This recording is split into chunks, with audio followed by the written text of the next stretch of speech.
am Elizabeth Fletcher, and we purchased the Queen Elizabeth store a year ago in Branson, Missouri. It had been there for 19 years, known as Dressin Gaudy.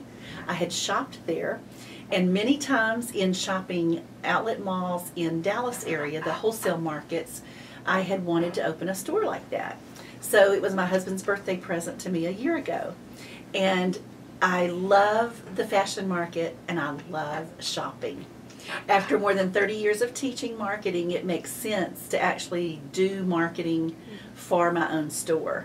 And that's probably the spark. Just, I love shopping for clothes, and I love watching the Miss Universe or any other pageant and noticing the clothing and thinking, would that sell? The target market for our products is primarily ladies 50 and older. The target market in Branson, Missouri has traditionally been the tourist market. Some come on buses, some come with their husbands, but our store is really the affordable priced items that are bling for women who are about 50 and older in age. A major skill necessary to be an entrepreneur is going to be confidence in yourself. And you will bet on what you can win. Entrepreneurs don't bet on other people's skills, they bet on what they know they can do. And so I think that attitude of I can is maybe the most critical skill. And then knowing what you love. Don't work your entire life on something you don't love. If you're passionate about it and you really like what you're doing, you'll do a great job of it because you'll spend your fun time, your extra time doing that. Typical day starts with getting there after another employee has opened the store for me, and usually I go down after I have taught at the university first, and we'll deal with all the issues that the employees in the store have had through the day or the week before I have seen them. For the most part, I try to be in the store, at least 2 or 3 days a week.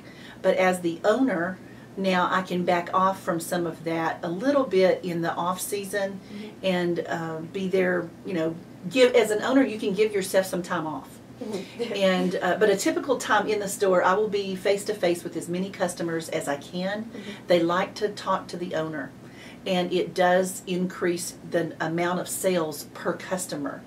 I expect there to be a minimum amount that each salesperson sells every person who walks in the door. Every person who walks in the door is a potential sales. And if you're missing one of those, something's wrong. So training the salespeople is huge. It is a constant. Every time I'm in the store, there's additional training. Product knowledge, when I go to market and buy things, I need to make sure that my employees understand the story that goes with that product so that they can better sell it. From the designer to the fabric to who's wearing it. What celebrities are wearing it. That's really critical to understand your content about your product. Good employees are the absolute biggest resource that you have, the most critical to success. And we have a girl that works that is an incredible salesperson. She came well trained. I have, for the most part, the people have walked in the door and asked for a job. I have not gone out soliciting persons to work for us. We have a good reputation of paying people, even through the off-season, for being fair to employees. We don't have a benefits package. We just pay you well and treat you really good when you're there. From your birthday forward. But it is critical that the employee has a good attitude. Attitude is everything in dealing with customers. Even when the customer is treating you wrong and they are still right in the sense of their mind. So the employees have to be able to kind of take it and move forward and recognize it's not a personal attack, but rather that they can have a good attitude and encourage somebody who's having a bad day, verbally and behaviorally.